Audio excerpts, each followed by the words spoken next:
ಛತ್ರಪತಿ ಶಿವಾಜಿ ಮಹಾರಾಜರು ಬಹುತೇಕ ಜನರಿಗೆ ಗೊತ್ತು. ಆದರೆ ಕರ್ನಾಟಕದ ಬೆಳವಡಿ ಮಲ್ಲಮ್ಮ ಕೆಲವೊಬ್ಬರಿಗೆ ಗೊತ್ತು. ಕಿತ್ತೂರು ರಾಣಿ ಚೆನ್ನಮ್ಮನಷ್ಟೇ ಧೈರ್ಯ ಮತ್ತು ಚಾಣಾಕ್ಷತೆ ಒಬ್ಬ ರಾಣಿ ಈ ಬೆಳವಡಿ ಸಂಸ್ಥಾನದಲ್ಲಿದ್ದು. ಶಿವಾಜಿ ಮಹಾರಾಜ ಮತ್ತು ಬೆಳವಡಿ ಮಲ್ಲಮ್ಮ ನಡುವೆ ಯುದ್ಧ ಆಯಿತು. ಆ ಯುದ್ಧದಲ್ಲಿ ಶಿವಾಜಿ ಮಹಾರಾಜರು ಸೋತು ಬೆಳವಡಿ ಮಲ್ಲಮ್ಮನಿಗೆ ಕ್ಷಮೆ ಕೇಳಿದ್ರು ಅಂತ ಒಂದ್ ಕಡೆ ವಾದ ಆದರೆ, ಇನ್ನೊಂದು ಕಡೆ ಶಿವಾಜಿ ಮಹಾರಾಜರು ಸೋತಿಲ್ಲ, ಕ್ಷಮೆ ಕೇಳಿಲ್ಲ ಅಂತ ಇನ್ನೊಂದು ಕಡೆ ವಾದ.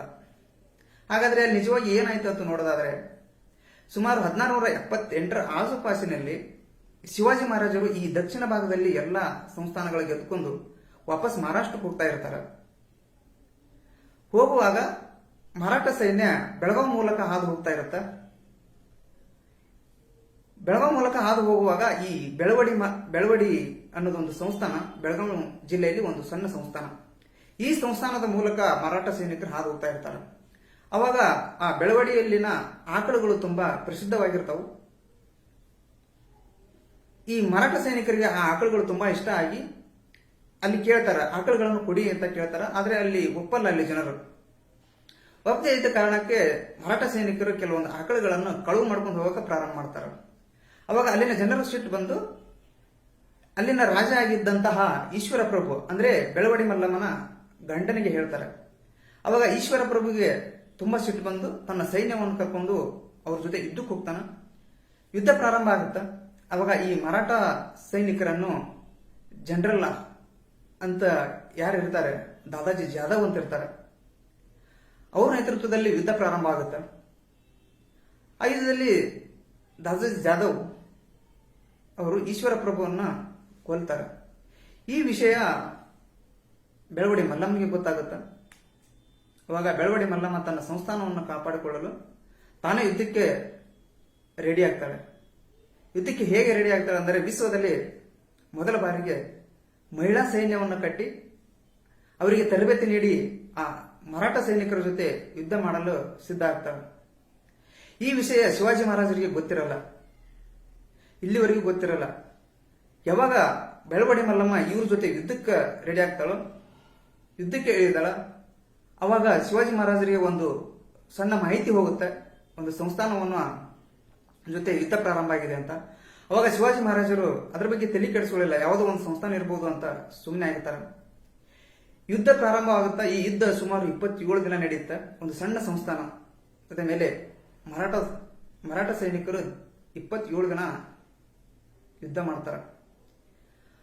ಯುದ್ಧ ಪ್ರಾರಂಭ ಆದ ಒಂದು ವಾರ, ಒಂದು 10 ದಿನ ಆದ ತಕ್ಷಣ ಶಿವಾಜಿ ಮಹಾರಾಜರಿಗೆ ಅನ್ಸುತ್ತೆ, ಎಂತೆಂಥ ದೊಡ್ಡ ದೊಡ್ಡ ಸಂಸ್ಥಾನಗಳನ್ನು ಚಿಟಿಕೆ ಹೊಡೆದ್ರಲ್ಲಿ ಆಕ್ರಮಣ ಮಾಡಿದ್ದೇವೆ, ಅದರ ಒಂದು ಸಣ್ಣ ಸಂಸ್ಥಾನ ಇನ್ನೂ ಆಕ್ರಮಣ ಮಾಡಿಲ್ಲ ಅಂತ ತುಂಬಾ ಬೇಜಾರಾಗುತ್ತೆ. ಆದರೆ ಇಲ್ಲಿ ಬೆಳವಡಿ ಮಲ್ಲಮ್ಮ ಇದ್ದಿದ್ದು ಶಿವಾಜಿ ಮಹಾರಾಜರಿಗೆ ಗೊತ್ತಿರಲ್ಲ. ಯುದ್ಧ ಪ್ರಾರಂಭ ಆಗಿ ಒಂದು ದಿನ ಈ ದಾದಾಜಿ ಜಾಧವ್ ಅನ್ನೋರು ಬೆಳವಡಿ ಮಲ್ಲಮ್ಮನ ಕುದುರೆ ಕಾಲಿಗೆ ಗುಂಡು ಹಾಕ್ತಾರ, ಕುದುರೆ ಕಾಲಿಗೆ ಹೊಡಿತಾರೆ. ಹೊಡೆದಾಗ ಆ ಕುದುರೆ ಕೆಳಗೆ ಬೀಳಾಗ ಬೆಳವಡಿ ಮಲ್ಲಮ್ಮ ಕೆಳಗೆ ಬೀಳ್ತಾರ. ಅವಾಗ ಮರಾಠ ಸೈನಿಕರು ಅವಳನ್ನು ಹಿಡಿದುಕೊಂಡು ಶಿವಾಜಿ ಮಹಾರಾಜರ ಹತ್ರ ಒಯ್ತಾರೆ.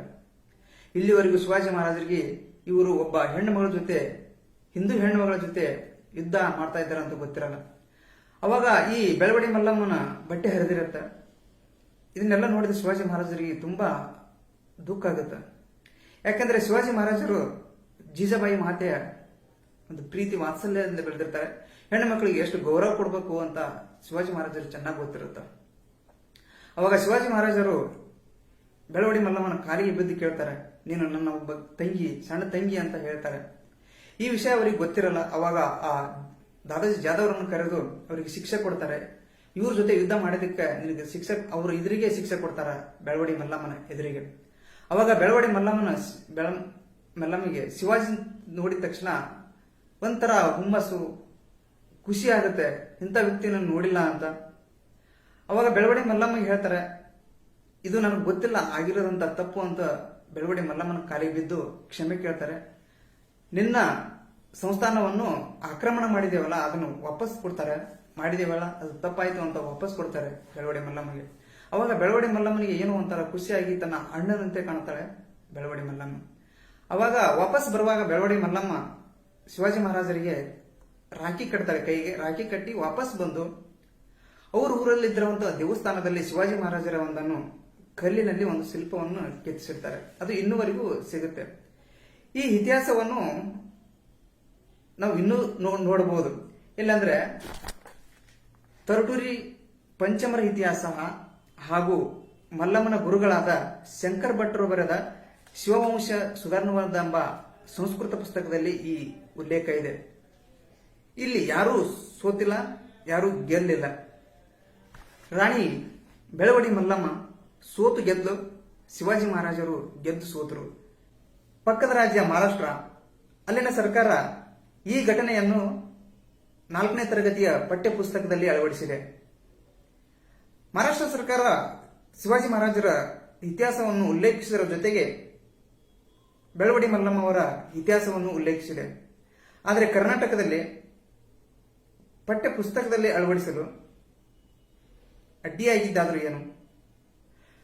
ಟಿಪ್ಪು ಸುಲ್ತಾನ್ ಬಗ್ಗೆ ನಾವು ಓದ್ತೇವೆ, ಆದರೆ ಬೆಳವಡಿ ಮಲ್ಲಮ್ಮ, ಕಿತ್ತೂರು ರಾಣಿ ಚೆನ್ನಮ್ಮ, ಸಂಗೊಳ್ಳಿ ರಾಯಣ್ಣ ಅನೇಕ ದೇಶಪ್ರೇಮಿಗಳು ಎಲ್ಲಿ ಕಾಣೆಯಾದರು?